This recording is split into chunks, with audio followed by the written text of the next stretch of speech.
जैसा कि हमने पहले वीडियो में देखा था, वहाँ का जो मैनेजर होता है वो जिनसू की मदर को बोलता है कि ये प्रिंसेस है और ये भी प्रिंसेस है।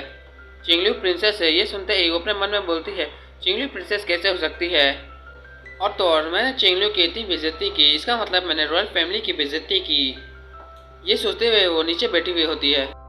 तभी चिंगलिू जिनसू की मदर के सामने आते हुए बोलती है, चेंजुआ, तुमने और तुम्हारी फैमिली ने मुझे पास्ट में बहुत ज़्यादा ही बेइज्जती की थी और तुम लोग पूरी तरह से इंजॉय करते थे जब तुम लोग मुझे बुली करते थे तब।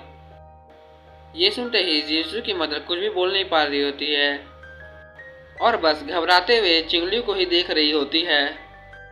तभी हमारी फैमिली जिनसू की मदर को कहती है, इस बार जो भी हुआ और अगली बार तुमने ये फिर से किया तो मैं तुम्हें इतनी आसानी से तुम्हें बिल्कुल भी जाने नहीं दूंगी, इसलिए मैं तुम्हें अभी यहाँ से जाने दे रही हूँ।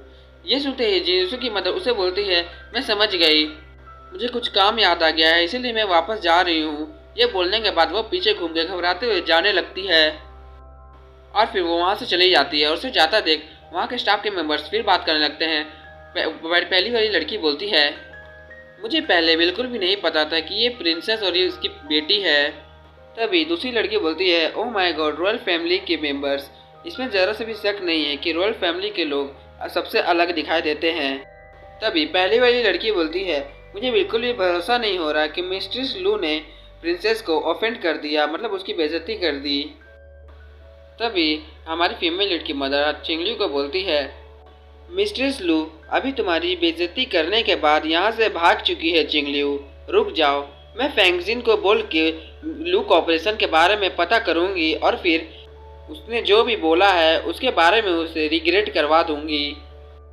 ये बोलने के बाद ही तभी हमारी फीमेल लीड जाके अपनी मदर के हाथ को पकड़ती है और बोलती है, मदर आपको ये सब करने की बिल्कुल भी ज़रूरत नहीं है, मेरे पास खुद मेरे इश्यूज़ हैं जो मैं खुद ही हैंडल कर सकती हूँ।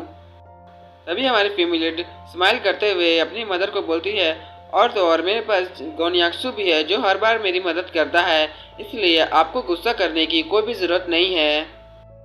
फिर सीन शिफ्ट होता है और हमें जिनसू के ऑफिस का सीन दिखाया जाता है, जहाँ पर जिनसू बहुत ज़्यादा घबराते हुए अपने हाथ को टेबल पे मारते हुए एक पेपर को देखते हुए बोल रहा होता है, डैम इट, दिन पर दिन मेरे कंपनी में प्रॉब्लम्स आते जा रहे हैं।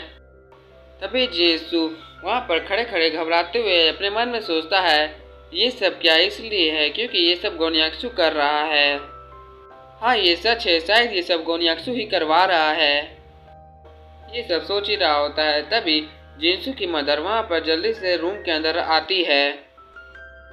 तभी उसकी मदर जिनसू का नाम चिल्लाते हुए बोलती है, जिनसू।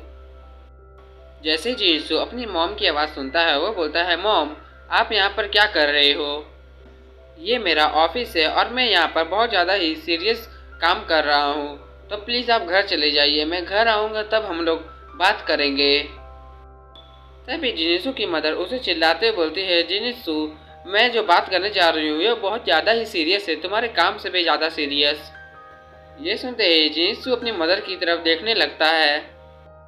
तभी जिनसू की मदर अब जिनसू को बोलती है, मैं आज चिंगलिू से मिली थी तो मैंने चिंगलिू की बहुत ज़्यादा ही बेइज्जती कर दी, लेकिन मुझे बाद में पता चला कि चिंगली एक्चुअली एक प्रिंसेस है।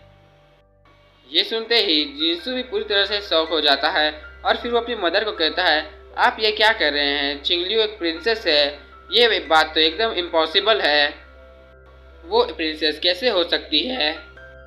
तभी जिनसू की मदर डरते हुए अपने मुंह में नेल दबाते हुए बोलती है, नहीं ये बात जो है वो सच है, मैंने ये सब अपनी आंखों से देखा है और फिर मुझे बहुत ज़्यादा ही पछतावा हो रहा है कि मैंने उसकी बेइज्जती कर दी। तभी जिनसू की मदर आगे बढ़ गई जिनसू को कंधे को पकड़ते हुए बोलती है, अगर तुम चिंगलिू से डिवोर्स नहीं लेते तो अभी हम लोग रॉयल फैमिली के रिलेटिव्स होते।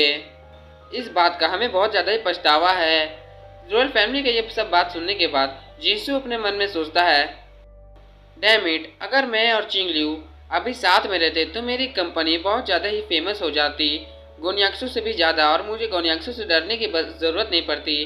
तभी वो अपनी मदर को वहाँ से जाते हुए बोलता है, मदर मैं चिंगलिू के पास जा रहा हूँ, मैं उसे वापस लाने के लिए जा रहा हूँ, मुझे पता है कि वो मेरे लिए अभी भी फीलिंग्स रखती है वो मुझे अभी भी पसंद करती होगी।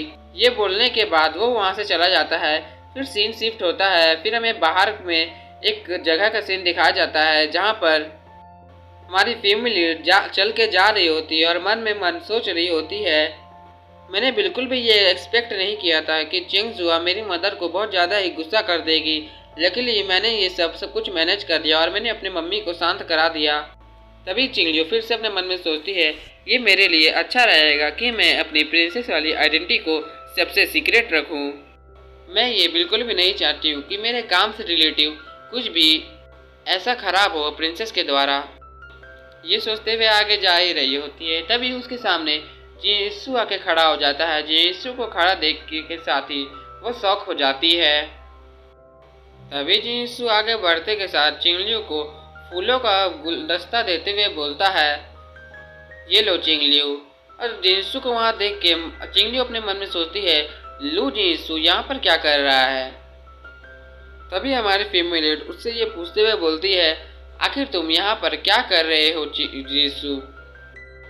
ये सुनते ही जीसू चिंगलियो को बोलता है, चिंगलियो मैं तुम्हारे बारे में सोचना बंद ही नहीं कर पा रहा हूँ। जो भी कुछ पहले हुआ था वो सारी मेरी गलती थी।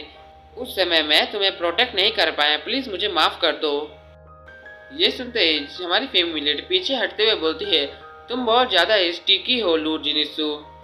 आखिर मैंने ये बात तुम्हें कितनी बार बताई है कि मैं तुम्हें बिल्कुल भी देखना नहीं चाहती हूँ, तो तुम हर बार मेरे सामने क्यों आ जाते हो। ये सुनते ही लू जीसू अपनी पैर के बल आ जाता है और फिर हमारी फैमिली को बोलता है, ऐसा इसलिए है चिंगजियो क्योंकि मेरे सामने जो खड़ा है वो मेरा सच्चा प्यार है और मैं तब अपने सच्चे प्यार को समझ नहीं पाया। तभी लू जीसू हमारी फैमिली को देखते हुए फिर से बोलता है, मैं ये जानता हूँ कि ये मेरे लिए बहुत ज़्यादा ही लेट हो गया है रिग्रेट करने का, लेकिन मैंने जब तुम्हें खोया था तभी मुझे एहसास हुआ कि मैं तुमसे कितना ज़्यादा ही प्यार करता हूँ और शायद गॉड ने भी इसलिए मुझे एक और चांस दिया है कि मैं उस लड़की के सामने अपने फीलिंग्स को जाहिर करूं।